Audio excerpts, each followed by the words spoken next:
Hello friends, అంతర్జాతీయ న్యాయస్థానంలో ఇజ్రాయెల్కి మరొక పెద్ద ఎదురు దెబ్బ తగిలింది.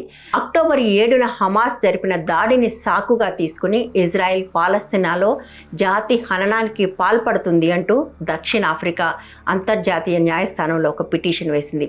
ఆ పిటిషన్ను విచారించిన 17 మంది సభ్యులు కలిగిన బెంచ్ జనవరి 26న తీర్పిచ్చింది. ఆ తీర్పు ప్రకారం ఇజ్రాయెల్ పాలస్తీనాలో జాతి హననం జరుపుతూ ఉంది, దాన్ని వెంటనే ఆపేయాలి అని. అసలు ఈ జాతి హననం అంటే ఏమిటి, దీన్ని ఎట్లా నిర్వచిస్తారు? దీనికి సంబంధించి ఐక్యరాజ్య సమితిలో ఒక కన్వెన్షన్ ఉంది.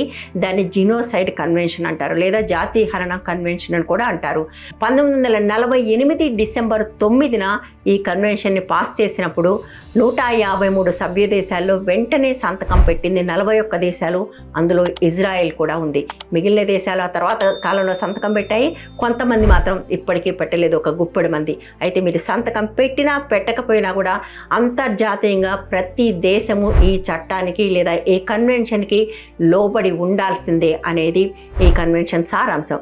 ఈ కన్వెన్షన్ ప్రధానంగా కొన్ని విషయాలు చెప్తుంది ఆర్టికల్స్ రూపంలో. అందులో మొట్టమొదటిది, ఎక్కడ జాతి హననం జరిగినా దానికి ప్రభుత్వమే బాధ్యత వహించాలి. కాబట్టి ప్రభుత్వమే జాతి హననానికి పాల్పడకూడదు.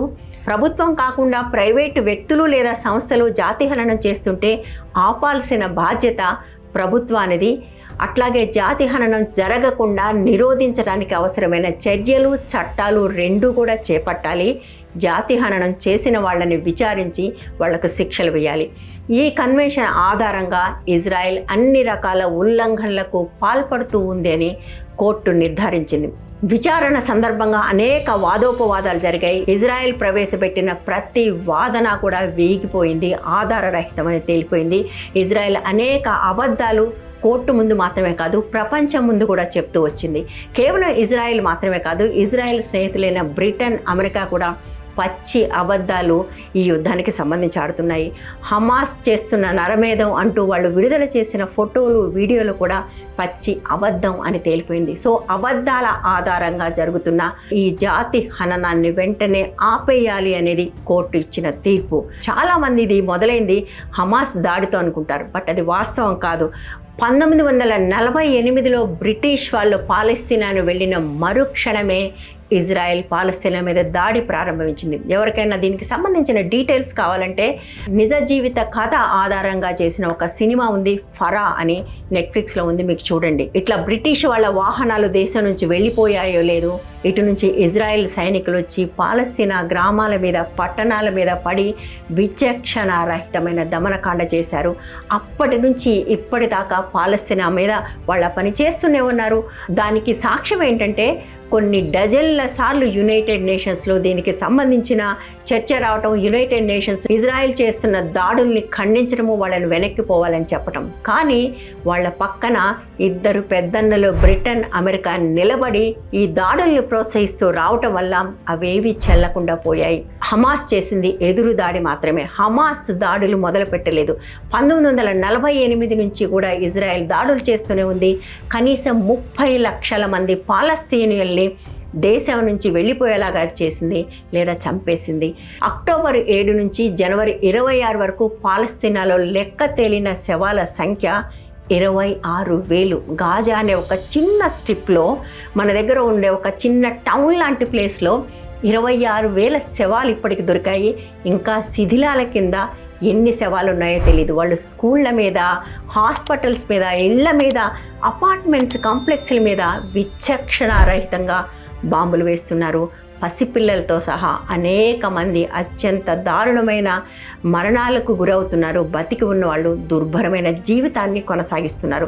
దీన్ని ఖచ్చితంగా జాతి హననమే అంటారు. దీన్ని ఆపాలి అని అంతర్జాతీయ న్యాయస్థానం చెప్పింది. కానీ దురదృష్టం ఏంటంటే ఈ కోర్టు వాళ్ళని సీజ్ ఫైర్ చేయమని అడగలేదు అనేది చాలామంది భావన. కానీ మనం కోర్టుకు వెళ్ళినప్పుడు మనం ఏ అంశం మీద కోర్టుకు వెళ్తామో దానికి సంబంధించి మాత్రమే తీర్పు వెలువడుతుంది. సీజ్ ఫైర్ అంటే కాల్పుల విరమణ ఈ కేసు పరిధిలోకి రాదు గనక చెప్పలేదు. కానీ దాని భావన మాత్రం అదే. జెనోసైడ్ ఆపండి అంటే అర్థం కాల్పులు ఆపండి అనే ఇంటర్ప్రిటేషన్ కూడా జరుగుతూ ఉంది.